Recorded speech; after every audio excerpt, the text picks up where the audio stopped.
In life, we encounter people every day, all of whom have stories to share. We rarely take the time to ask people their personal stories, many of which will touch, move, and inspire us in some way. Matt has a passion for making authentic connections and learning about people from all walks of life. He has lived a life of giving back to the community and making a difference in people's lives. Are you ready to meet fascinating people and hear some inspiring stories? The Matt Hilton Show will introduce you to a world of possibilities you never knew existed. Sit back, be present, and enjoy. Here's your host, Matt Hilton. Hey everyone, thanks for tuning in to the Matt Hilton Show. As you are aware, this is the second part of Jerry Mooty's interview. You don't want to miss it. Stay tuned for a word from our sponsor. With almost 20 years of real estate experience in the North Texas area, the professional realtors at Hilton Realty Advisors have helped over 500 clients with their housing needs. Hilton Realty Advisors covers all areas of real estate: buying, selling, building, investing, and renting. We deliver the keys to homeownership to all through integrity, love, and joy. Call us today for all of your real estate needs. If you had a memory from childhood that makes you smile when you think back to that, what would that memory be? I'd say probably the most proud thing that I did, which kind of involves me getting to SMU. I was a pretty good football player in Missouri. I just was small. I only weighed 155 pounds as a senior, and so I think I was the third highest rushing running back in the state. My whole family went to Arkansas, so that's where I planned on going. But something made me read the USA Today, which in Springfield, Missouri, didn't have much news. And there was a little blip when it was talking about Texas that SMU had just gotten their football team back from the death penalty. So I'm 18. I hang up. I put the paper down. I call 411 and somehow get Forrest Gregg, the new head coach, on the phone at SMU, telling my story. And 3 days later, I get a packet that says, "You've been accepted. See you at SMU." So that's kind of how I I pivoted in life, so to speak, and it just put me in Dallas. And I thought that was kind of, where I needed to be. And so that was pretty cool looking back on that got me here. And then all these things have transpired just because I was here. And isn't that interesting how one thing can change the trajectory of your life? Right. Right. One decision, every decision that we make, right, changes where we may end up. Is there another, you mentioned the word pivot, and we've had to do a lot of pivoting in the real estate world. Yep. We've changed from a hot seller's market to now it's not really a buyer's market. It's not even a balanced market. It's still a seller's market, but it's not as hot as it used to be. So we've had to pivot a little bit.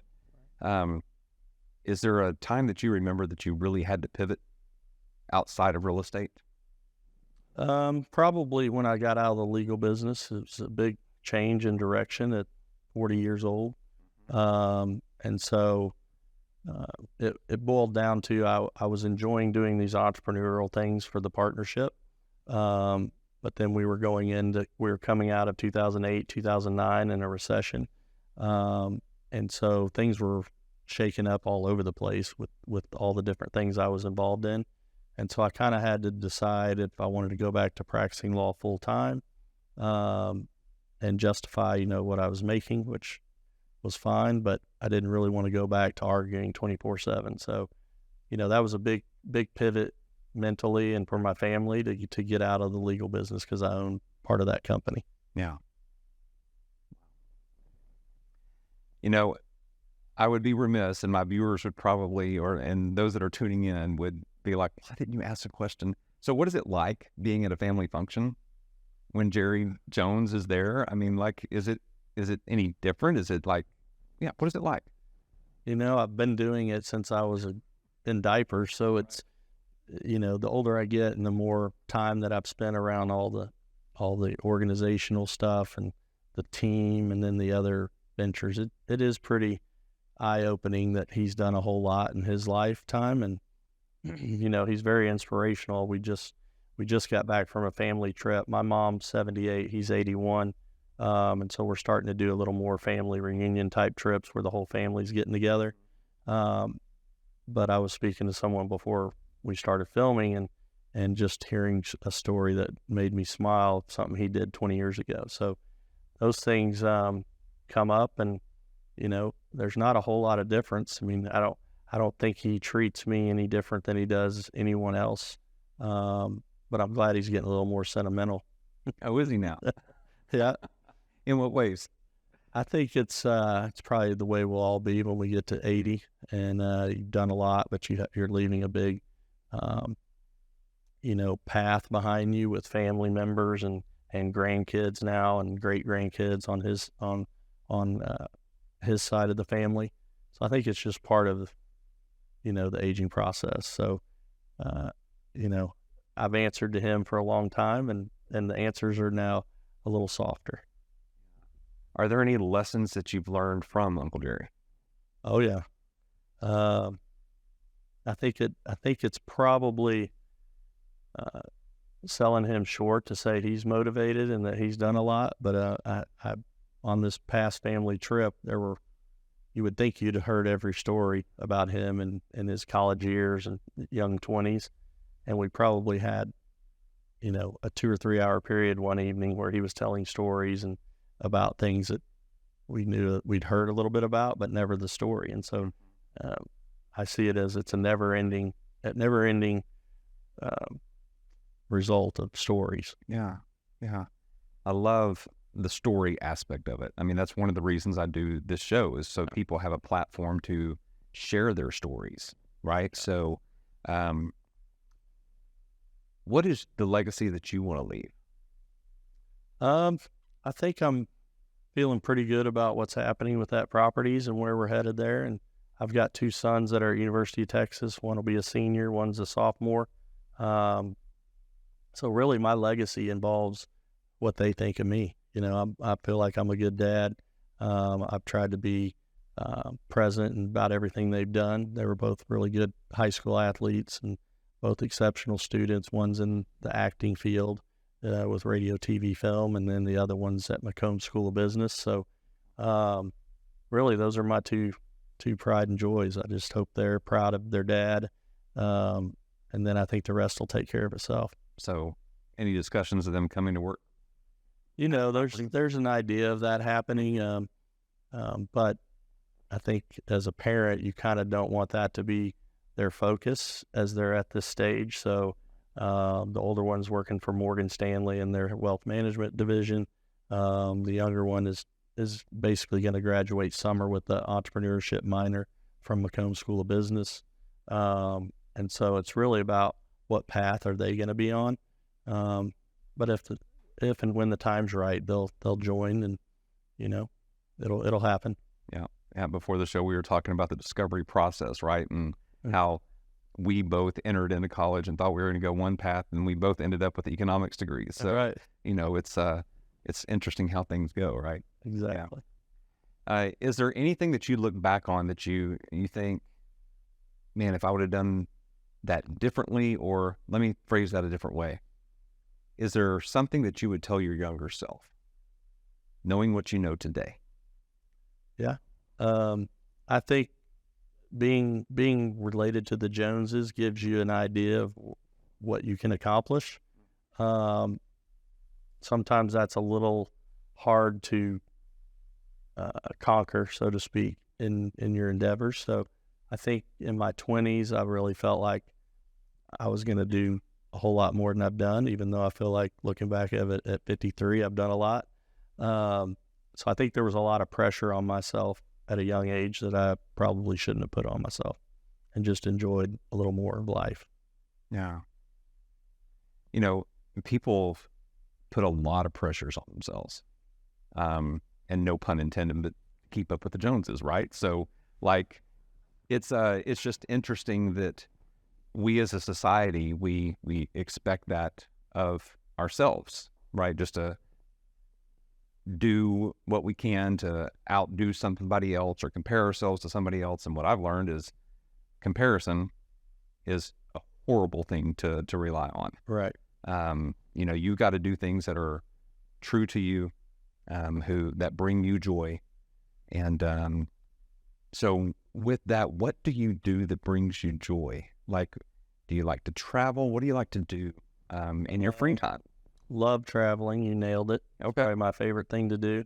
My wife is a middle school counselor here at Highland Park Middle School. So summertime hits, she's off work for 2.5 months. So that's when we kind of focus on traveling.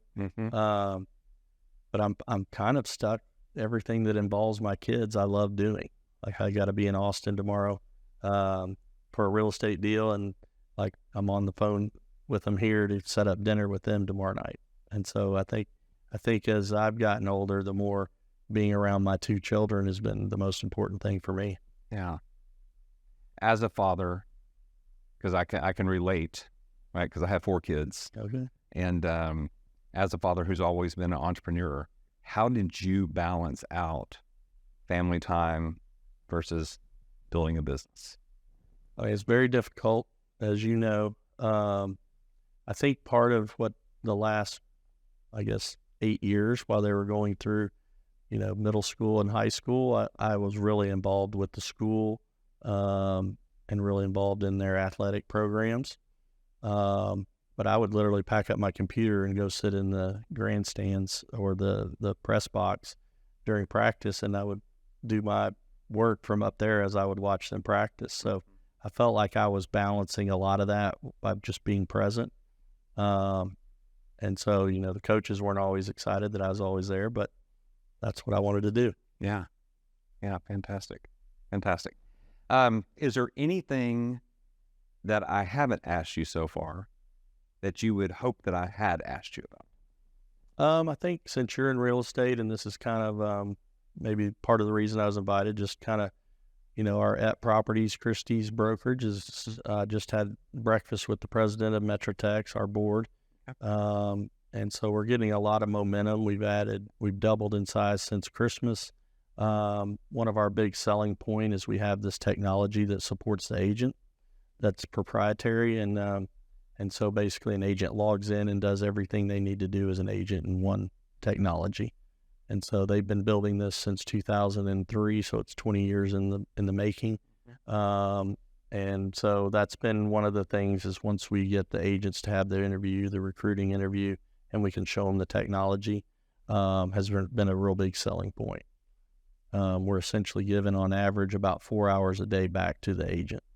And so common sense tells you if you got more time and you're a good agent, what's going to happen? You're probably going to do more deals. Sure. And that's kind of what our data is showing. So that's where we're headed. Fantastic. And they're based out of Chicago? At Properties is based out of Chicago, Okay. And they had grown all through the Midwest and down into Atlanta.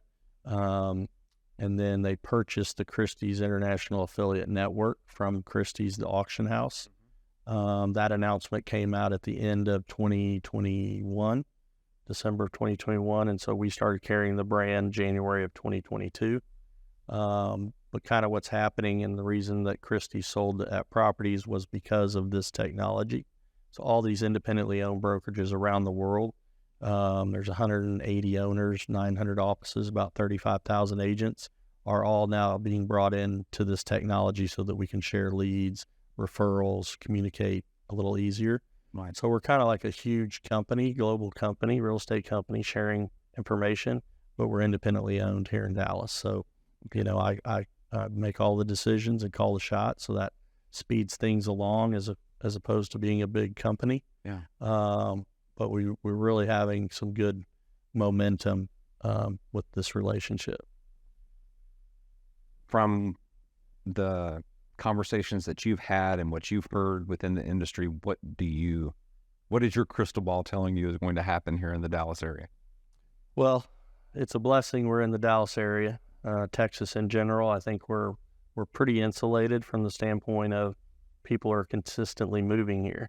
So in the real estate world, if you don't have people moving here in the economy situation we're in with high interest rates, the transactions are going to go way down. I think also where we're focused, which is more on the luxury level, you're dealing with a lot more cash buyers. So we actually had our biggest day ever as a brokerage yesterday. We closed almost $30 million in transactions in one day. And so we're still seeing a lot of momentum out of the Dallas office. We opened Frisco about 60 days ago, and so we're filling it up with agents. So the transaction volume isn't quite where Dallas is, but we're starting to really see some momentum there too. Yeah. So fantastic. Well, congratulations on all that. Thank you. Yeah, you're welcome. You're welcome. As we wrap up, I generally ask 3 questions, and it's around something that I've done for a few years now, and I like to inspire imagination and dreaming again in people, because a lot of us have stopped dreaming. And I use a network of connections that I've built over the years, and to make dreams come true in 3 different pillars. A person you'd like to meet that's living, a place that you would like to visit that you haven't visited yet, and an experience that you'd like to have. So I'm going to ask you those 3 questions, and maybe my network can make that dream come true. Yeah. So, because it's for anybody from any walk of life. So what person who's living would you like to meet that maybe you haven't met yet? That's a hard one. Probably George Bush, even though he lives here. I've been around him a lot, but never been able to have that one-on-one conversation. Yeah. And then that's probably the one person. Just really respect him. He's involved in SMU. Yeah. And so I really like him. Okay. How about a place you haven't visited yet that you'd like to visit? Probably Maldives. Okay. Mainly because I see the pictures and my wife's like, when are you taking me there? Right. Yeah, that's a great place. I haven't been yet either, so but I've heard great things. I hope your network can get that one done. I know, right? And as far as an experience you'd like to have that you haven't experienced yet, like jumping out of a perfectly good airplane, or I've done that. Okay. I did that on my 21st birthday, so that was checked off. Right. So a friend of mine has a company that puts together fantastic trips, and one of the ones he put together, you obviously pay to go, but it's like capped at 10 or 15 people. But this is before all the Russia stuff, but it went to Russia and took MiGs up to the edge of space and then landed. So I'd like to do something like that. Yeah. So It wouldn't be pretty cool. pretty cool. Yeah. Fantastic. Yeah. Well, Jerry, thank you so much for being with us today. And I wish you all the best in your in App Properties and the growth of it and expansion. After Frisco, what do you think is going to happen? Where you have your eyes set on Fort Worth is the next, hot pocket, and then I'm working on Austin as well. Okay. So there's some momentum in Austin with a different group, but be a separate franchise, but I'd be involved in that. Right. So those are the next 2, and then after that, I'll just grow them, and that'll be it. Yeah. All right, sir. Well, thank you. Absolutely. Thank you for having me. You're welcome. Been My pleasure. Truly a pleasure. Yes, thank you. And y'all, that's a wrap. And tune in next week as we have another fascinating person with an inspiring story join us on The Matt Hilton Show. And if you haven't done already, subscribe to the YouTube channel at The Matt Hilton Show. Thank you. Have a great day. If you'd like to contact Matt or know a fascinating person with an inspiring story that would make a great guest, reach out to the show at themattHiltonshow@gmail.com.